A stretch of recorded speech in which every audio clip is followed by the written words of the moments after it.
শুধু এই গানটার অর্থ বুঝুন, মনো চলো নিজ নিকেতনে,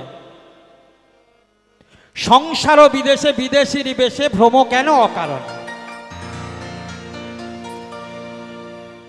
মনকে বলছে, ওরে মন, আমরা সবাই আছি বিদেশে, কারণ এটা তো আমাদের জায়গা নয়, আমার বাড়িটা আমার নয়, আমার ছেলে আমার নয়, আমি তো এখানে চিরস্থায়ী নয়। কোথায়? নিজ নিকেতন কোথায়? গোলক বৃন্দাবন। অনেকে বলবেন স্বর্গে যাবে, স্বর্গে কেন যাবেন? স্বর্গে কি আছে? স্বর্গ তো এই আমাদের মর্তের থেকে আরো নরক। কেন? সেখানেও সুরা আছে, সেখানেও নারী আছে, সেখানেও এ দেবতা ওকে ঠেস মারছে, ও দেবতা একে ঠেস মারছে, পিছনে লাগছে। তাহলে কি হবে? সেখানে গিয়ে লাভ কি? গোলক বৃন্দাবন সেটাই আমাদের নিজ নিকটন। যদি বলো বৈকুণ্ঠ ধাম, না, তোমার যদি পুণ্য অর্জন থাকে, তোমার যদি পুণ্য সঞ্চয় থাকে, তাহলে কোথায়? বৈকুণ্ঠ ধাম। পুণ্য যেই শেষ হয়ে যাবে, খাড় ধরে নামিয়ে দেবে। শোনার দরকার নেই কীর্তন। কি হবে কীর্তনে? শোনো, এই যে পঞ্চভূত, বিষয় পঞ্চক আর ভূতগণ। বিষয় পঞ্চ কি? পঞ্চেন্দ্রিয়। এগুলো তো ভূত, এগুলো তো কেউ নয়। হ্যাঁ, আমাদের পাঁচটা যে ইন্দ্রিয় আছে, এগুলো কি? এগুলো আমাদের কি করছে? আরো পাপে ঠেলে দিচ্ছে, তাই নয়? এগুলো ভূত। ওই দরকার নেই। কাকে? তোমার ভেতরে আত্মাটাকে, তাকে শুদ্ধ করো, তাকে পরিষ্কার করো। কেন করবে? তাহলে হরিনাম যদি না শোনো, তাহলে কি করতে হবে? ওই গানের অর্থ বুঝে সেইরূপ ভাবে ভগবানকে ডাকতে হবে। তাহলেই তোমার সমস্ত কিছু মনস্কামনা পূর্ণ হবে বাবা,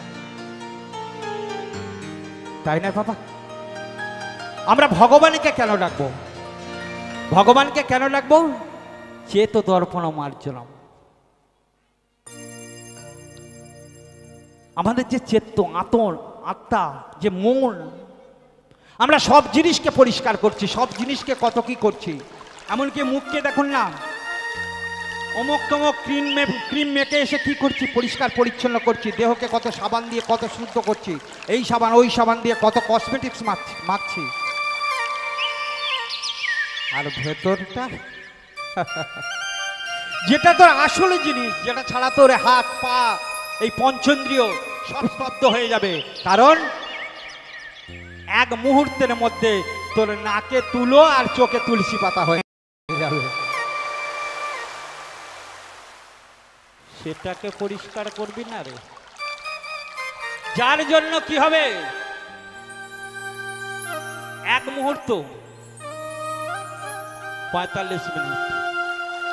এই 45 মিনিটের মধ্যে কি হয়ে যাবে? নাকে তুলো আর চোখে তুলসী পাতা।